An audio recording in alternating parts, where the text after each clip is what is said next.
Салам алейкум. Бул жерден азыр эмне себептен тиги воротого туруп алып эч кимди киргизбей же чыгарбай турасыздар? Тияктан сурауга биз коопсуздукту эле карап атабыз. Жок. Тияктан канча суроо бар, ошол сурасаңар. 7 айлык балага бир хотя бы сиз жардам берип коесузбу мында? Жолуш полковник, азыркы боюнча бир маалымат берип коесузбу? Сизден сурап. Акылың жайында сенин? Акылым жайында эле. Анда мен жооп берем сага. Кыргызча түшүнөсүңбү? Кыргызча түшүнөм. Анда жооп бере албайм. Жок, 7 айлык балага эмне себептен атасын жолуктурбай атасыздар? Түрмө болуп калды биyak. Айтканмы ансын? Жок, сиз биякта старший болуп атпайсызбы ушул нарядтан? Кайтартып атпайсызбы? Кечирип коеюн. Өчүрүп эле кой. Жок, мен өчүрө албайт экенмин. Өчүрүп албасаң анда мен сага жооп берем. Мына жанында атасы 7 айлык баланын атасы. Түр койбодуңар, алып чык деп. Сен кыйкырып койбодуңар ошол жактан. Мен аялым ыйлап эмчегинен сүт чыкпайт атат азыр. Силерде жүрөк жокпу эмне? Чыканаңыз катып иштейт экен. Сокконду жакшы билет окшойсуз. Андан эчтеке деле болбойбу эми сокуп койгонуңузга? Ал боюнча сотко деле кайрылбайм, бирок андай жүзүңүздү көргөзбөй эле койсоңуз жакшы болмок да. Азыр сизден дагы бир жолу суранып кетейин. Ушул 7 айлык баласына атасын жолуктуруп кое аласызбы? Мына кызматкердин кылып аткан. Көрдүңүздөр, Көрдүңүздөр да орой мамилесин. Түртү сизге аябай күлкүнүч болуп атабы? Иә. Аябай күлүп атасыз го? Түртүп алып. Чыркап атасызбы? Салам достор, сиздер менен мен Азаке, эл уксун YouTube каналы. Туугандар, бүгүнкү чыгарылышта чыр чатактар, интригалар, ызчуулар. Бул жерде ушунча аркамда үйлүп турган адамдардын маселеси боюнча болуп жатат. Бул жерден акыркы күндөрү өзүңүздөр соц тармактардан көрүп жатасыздар. Ушул мен аркамда турган үй Пацановский кетип жатат. Анан мэриянын чечими менен бүгүн 1 мартка чейин бошотулсун деген чечим чыккан экен. Мэриянын чечими менен азыр бул жер өзүңүздөр көргөндөй ушул кызматкерлер отцепление калып, азыр элдерди бүгүн бошоткула деп жатат. Биздин редакцияга бир адам байланышып жазды. Ушул бүгүн 1 март күнү азыр бизди ушул жерде күч колдонуп чыгарып сала турган болсо, биз өзүмө мен бензин куюп өртөп салам дейт. Ага ким жооп берет? Лично мен бара турган жерим жок. Азыр эртең менен 8-де келип свет сууну өчүрүштү, үй муздак азыр. Мен 7 айлык балам бар. Тоңуп үйдө отурушат. Азыр мына барсак, мына чогуу барсак, милициялар түртүп колун баарын сыйрып, сүйрөп чыгышты эртең менен. Мына бул жер тосук, ушул жерден кирип чыгабыз биз дайыма могу жерден. Жок, ошол балаңызга кирип чыксак болобу? Кирип чыксак, эми милиция улуксат бербейт. Ошону көрбөйлүбү? Кайсы постоянно эле. Мына биздин арткы эшикти ачык калтырып, онча милиция ошол жакты тосуп алды. Билбейм, биякты биз бекер алган эмеспиз. Мэр келип туруп, КТР, ЛТРге тартып бүт туура эмес жагынан көрсөтүп салды бияктычы. Жок, элге да жаман көрсөтүп салды биздичи. Бизге азыр баскынчылар, анан аракчыларды. Бизге азыр кызык болуп жаткан нерсе, бул 7 айлык бала азыр үйдө калды деп атасыз, Светти, сууну өчүрүп коюшкан, азыр үй муздак. Ага доступ ким бербей атат азыр үйүңүзгө киргенге? Милиция өрбөй атат, милиция. Милиция кызматкерлерби? Милиция кызматкерлери өрбөй атат. Киргизбей атабы азыр үйүңүзгө? Эмне деп айтып атышат алар? Выселение деп айтып атышат. Мына азыр ачсак киргизбейт мына. Азыр ичинде ким бар аякта? Милициялар бар.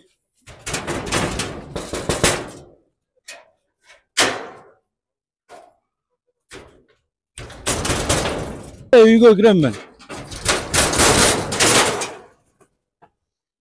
Бул жерде мамлекеттик түрдө, мамлекеттик деңгээлде мошенничество болуп атат. Бир адам муну кыла албайт болчу. Биз маякта 60 семья бир күндө кирип кеткен жокпуз, 2 жылда. 2 жылдын ичинде ушуну көрбөй бүгүн ойгонуп атышат баары теңчи. Азыр мен бара турган жерим жок, акчам бергем. Акчамды берип алып, мен каяка барышым керек азыр? Каяка барайын мен? Бир тууганыбыз айтып аткан сөздүн баары бардык телеканалдарда негизи эле чыгып, ызычуунун баары чыгып эле көрүп жүрөсүздөр. Анан мен кичине башкача форматта сиздерге башынан аягына чейин негизи ушул жашоочуларга кандай кандай кор болуп атканын мындай көргөзүп берейин дедим да негизинен.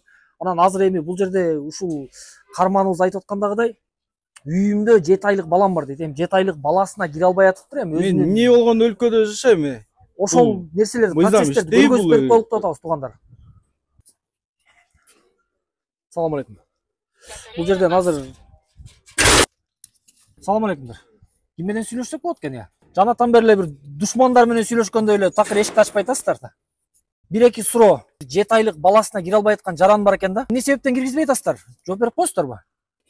Ай, эмне себептен бул Жетайлык баласына киргизбей атасыздар я? Өтө таң калыштуу.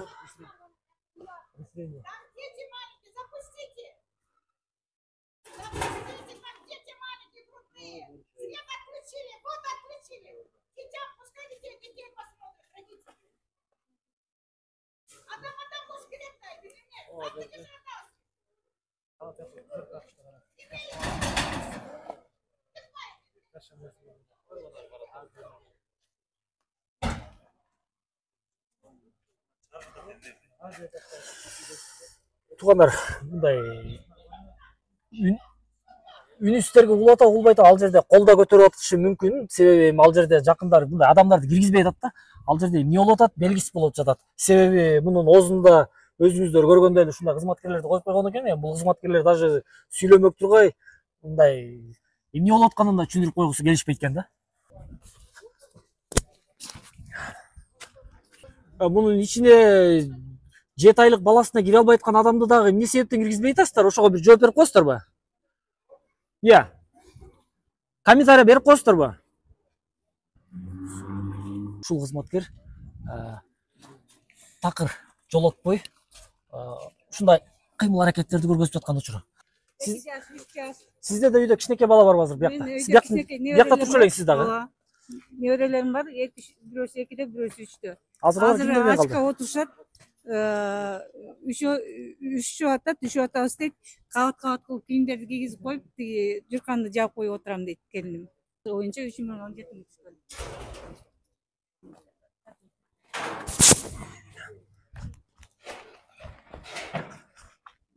Салам алейкум. Эмне себептен тиги воротого туруп алып, эч кимди киргизбей же чыгарбай турасыздар? Тияктан сураган, тияктан. Негизи эле приказды аткарып жатасыз, а кимдин приказы бул?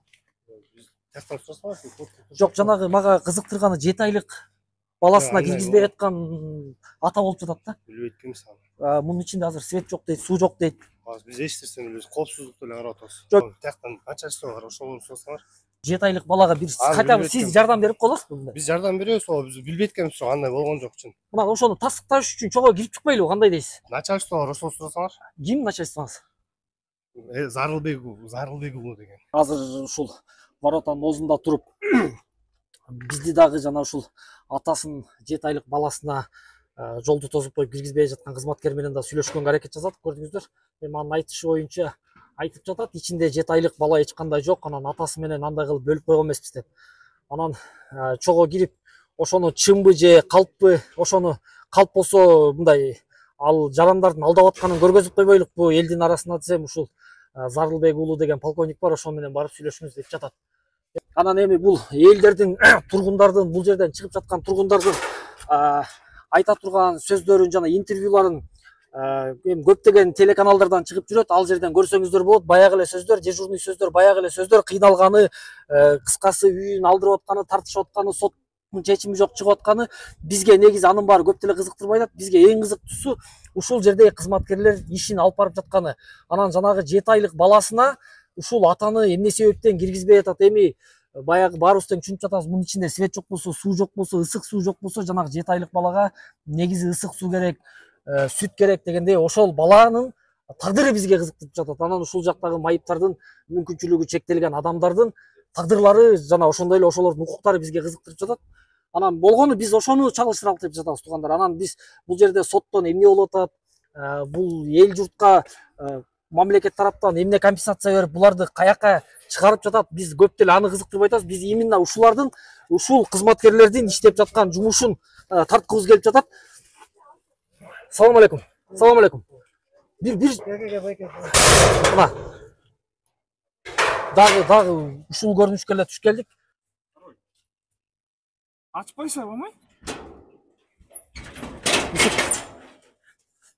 Неме үшүп кетиптирсиздер, ысык чай ичип атыптырсыздар. Жок. Байкеси бир эле сүйлөп, бир эле жооп берип коюңуздар. Жана Жетайлык балага кандай жардам бере аласыздар? Ошого айткыңыздар. Мына сиз, жок, сиз мында адам катары айтып коесузбу? Сизден сураныч. Сизден сураныч. Жок, жана Жетайлык балага ысык суу берип кое аласыздарбы?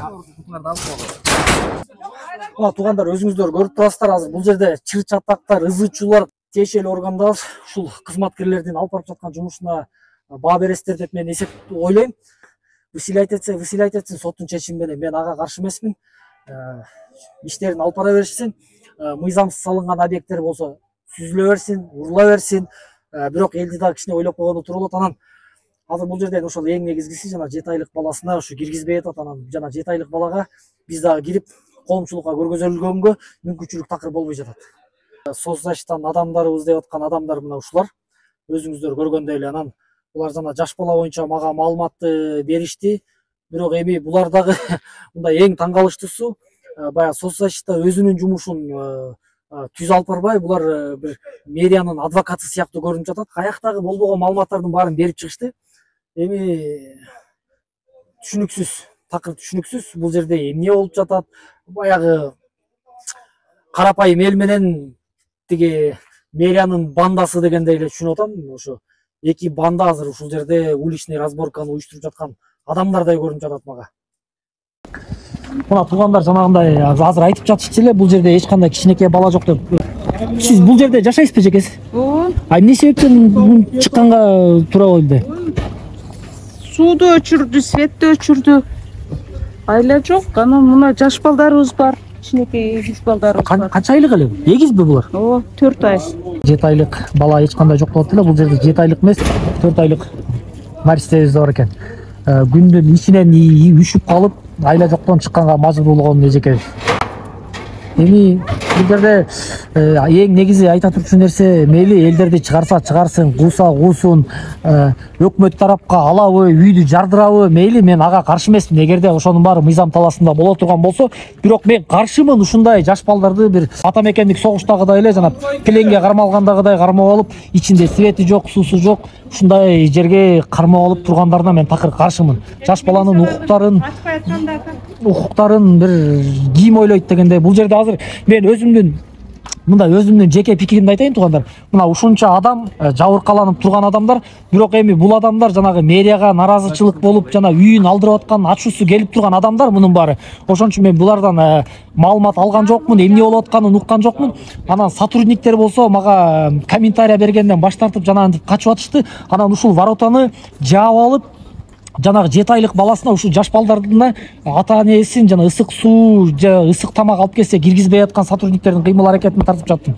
Ушул жанагы плендегидей кылып 7 айлык баланы, жана азыр өзүңүздөр көрдүңүздөр, 4 айлык эгиз балдар чыкты. Ушундай балдардын укугун тебелеп тепсеген азыркы кызматкерлердин алып барып аткан иш чарасына бааңыздарды бересиздер деп мен толук ишенем. Жолуш полковник, азыркы боюнча бир маалымат берип коесузбу? Сиздер Акылың жайында сенин? Акылым жайында эле. Анда мен жооп берем сага. Эмнеге? Кантип айтыш керек сага? Кыргызча түшүнөсүңбү? Кыргызча түшүнөм. Анда жооп бере албайм. Жок, 7 айлык балага эмне себептен атасын жолуктурбай атасыздар? Түрмө болуп калдыбы бияк? Айткан ансын. Жок, эми сиз биякта старший болуп атпайсызбы ушул нарядтын? Кайтартып атпайсызбы? Кечирип коеюн. Өчүрүп эле кой. Жок, мен өчүрө албайт экенмин. Өчүрүп албасаң анда мен сага жооп берем. Мына жанында атасы 7 айлык баланын атасы. Бuyruq койбодуңар, алып чык деп, силер кыйкырып койбодуңар ошол жактан. Мен аялым ыйлап эмчегинен сүт чыкпай атат азыр. Силерде жүрөк жокпу эмне? Мына карап койбосоңор кичине, билесиңер го баарын. Байке, ушунчалык эмне карасызгойсуңарбы? Баламды көрүп алсам болбойбу эмне? Ушуга бир сүйлөйсүңөр. Кечинде баягы майка. Жардам берип коеласызбы? Көрүп билчүбеспи эсе биз? Эмне минтип атасыңар? бул 7 айлык баласына жолуктуруп коеласыздарбы, кое албайсыздарбы? Ысык, жөн эле ысык суусун берип койбойлубу? Ысык сүтүн. Сиздин жардамыңыз менен. Турчунары.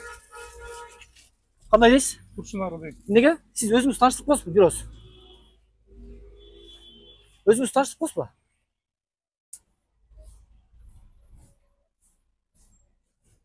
Таштырбайсызбы? Бул мындай приказды сиздерге ким берген? Эл менен сүйлөшпөгүлө деген байке. Жолдош полковник. Сизге үстүдөн ушундай буйрук келип атабы? Сиз кимдин жумушун алып барып жатасыз азыр? Сиз элдин пайдасына иштейсизби же ким үчүн иштеп атасыз? Бир суроого жооп берип коңузчу байке, хотя бы.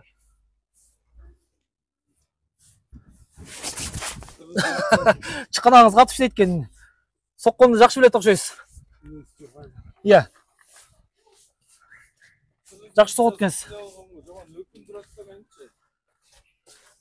Андан эчтеке деле болбойбу эми согуп койгонуңузга?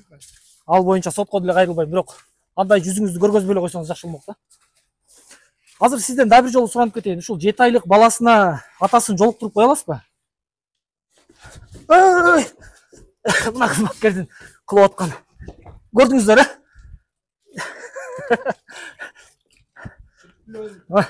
Көрдүңүздөр да орой мамилесин. Түртүү сизге аябай күлкү болуп атабы? Иә. Аябай күлүп атасыз го? Түртүп алып. Чыркап атасызбы?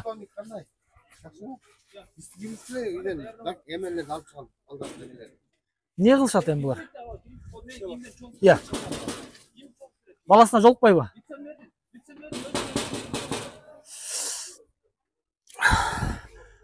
Урматтуу Садыр Нуркожоевич, УКМКнын төрагасы Камчыбек Кылышаевич, өзүңүздөр көрдүңүздөр.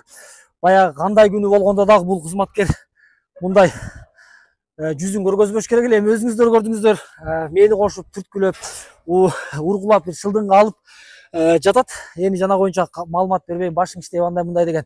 Ушинтип бизден качып целый бир квартал айланып келдик, бирок бир дагы жолу жооп уга алган жокпуз. Кыскасы өзүңүздөр укуктук бааңыздарды бересиздер дейм. Элдер сиздерден сурана кетчи. Нерсе ушул кызматкерге, ушул полковникке, ушул башчысына, азыркы ушул охраналардын башчысына дагы өзүңүздөрдүн ой пикириңиздерди жазыңыздар. Сиздер менен мен Азаке, Элуксун YouTube каналы. Эй, чыгарма! Чыгарма! 7 айлык наристе мына ушул этажда экен. Элдердин кайрылганы тастыкталды. Ичинде ошол 7 айлык бала бар болчу экен. Ана жана 3 айлык эгиздерден берки ымыркайлар да бар болчу экен. Общий баш аягы 10 чакты ымыркай ичинде калып кеткен экен.